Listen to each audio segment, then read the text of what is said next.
తగలబెట్టండి sir Niranjan గారు.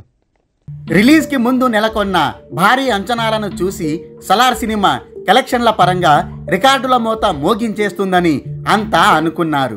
Box office వద్ద ఊచకోత కోసి గత రికార్డుల బూజు దులిపేసి సరికొత్త బెంచ్ మార్కులను నెలకొల్పుతుందని ట్రేడ్ వర్గాలు లెక్కలు వేశాయి.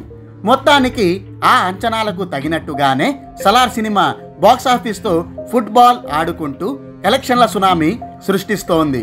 ప్రభాస్, ప్రశాంత్ నీల్ కాంబోలో వచ్చిన ఈ క్రేజీ సినిమా అసలైన మాస్ హిస్టీరియా అంటే ఎలా ఉంటుందో చూపిస్తోంది.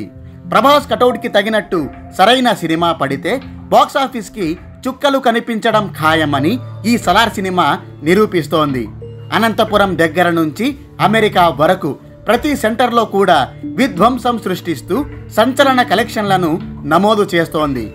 ఒక ప్రళయం వచ్చినప్పుడు భూమి ఎలా కంపిస్తుందో ఈ సలార్ దెబ్బకు బాక్సాఫీస్ కూడా గజ గజ గజ అంటూ వణికిపోతోంది. ఈ దెబ్బకు గత ఇండియన్ రికార్డులన్నీ షేక్ అయిపోతున్నాయి, పాతాళానికి పాతుకుపోతున్నాయి. ట్రేడ్ వర్గాలు ఏ విధ్వంసమైతే ఊహించారో అంతకు మించే ఈ సినిమా బాక్సాఫీస్ వద్ద ఊచకోత కోస్తోంది. ఈ నేపథ్యంలోనే సౌత్ ఇండియాలో ఏ ఒక్క స్టార్ హీరోకి సాధ్యం కాని చారిత్రాత్మక రికార్డుని ప్రభాస్ తన పేరిట లిఖించుకున్నాడు. ట్రేడ్ వర్గాల రిపోర్ట్స్ ప్రకారం ఒక్క నార్త్ అమెరికాలోనే ప్రీమియర్స్ మరియు తొలి రోజు కలుపుకొని ఈ సలార్ సినిమా $4 మిలియన్ వసూలు చేసింది. ఇక మిగిలిన రోజుల లెక్కలు కలుపుకుంటే ఓవరాల్గా 10 రోజుల్లో $8 మిలియన్ పైగా కలెక్షన్లను నమోదు చేసినట్టు తేలింది. దీంతో ఈ బెంచ్ మార్కును 3 సార్లు అందుకున్న ఏకైక సౌత్ హీరోగా రెబల్ స్టార్ ప్రభాస్ చరిత్ర పుటలకు ఎక్కాడు.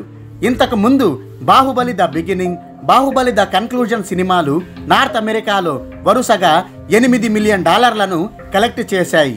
ఇప్పుడు ప్రశాంత్ నీల్ దర్శకత్వంలో చేసిన సలార్ సినిమాతో ఆ $8 మిలియన్ మార్కుని ప్రభాస్ 3వ అందుకున్నాడు. ఇప్పటి వరకు ఏ ఒక్క సౌత్ ఇండియన్ హీరో కూడా ఇలా 3 సార్లు $8 మిలియన్ మార్కుని అందుకున్న దాఖలాలు లేనే లేవు. దీన్ని బట్టి ప్రభాస్ రేంజ్ ఏంటో, అతని మార్కెట్ వాల్యూ ఏంటో ఈ ఒక్క ఫీట్తోనే మనం అర్థం చేసుకోవచ్చు. ప్రభాస్ సినిమాకు పాజిటివ్ టాక్ వస్తే అది వండర్స్ క్రియేట్ చేస్తుందని చెప్పడానికి ఈ సలార్ సినిమా ఒక ఉదాహరణగా నిలిచిందని చెప్పొచ్చు. ఇప్పటికీ నార్త్ అమెరికాలో ఈ సినిమా తన వసూళ్ల ప్రభంజనం కొనసాగిస్తోంది కాబట్టి ఇది 10 మిలియన్ మార్క్ని అందుకోవచ్చని అంచనా వేస్తున్నారు. ఒకవేళ అదే జరిగితే మాత్రం బాహుబలి ద కన్క్లూజన్ తర్వాత ఈ బెంచ్ మార్క్ అందుకున్న రెండో సినిమాగా సలార్ నిలుస్తుంది. కేవలం ఓవర్సీస్లోనే కాదు, ఇటు లోకల్లో కూడా ఈ సలార్ సినిమా కనీ విని ఎరుగని స్థాయిలో వసూళ్లను సొంతం చేసుకుంటోంది.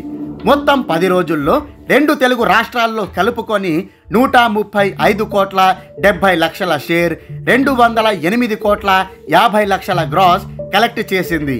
ఇక కర్ణాటక, రెస్ట్ ఆఫ్ ఇండియా, ఇతర భాషలు మరియు ఓవర్సీస్ లెక్కలన్నీ కలుపుకుంటే వరల్డ్ వైడ్గా 296 కోట్ల షేర్, 545 కోట్ల గ్రాస్ నమోదు చేసింది. 347 కోట్ల బ్రేక్ ఈవెన్ టార్గెట్తో బరిలోకి దిగిన ఈ సలార్ క్లీన్ హిట్ సాధించాలంటే మరో 51 కోట్ల షేర్ వసూళ్లను రాబట్టాల్సి ఉంటుంది. మరి తన టోటల్ రన్ లోపు ఆ మిగిలిన మొత్తాన్ని ఈ సలార్ సినిమా రాబడుతుందా? క్లీన్ హిట్ సినిమాల జాబితాలోకి చేరుతుందా? Let's wait and see.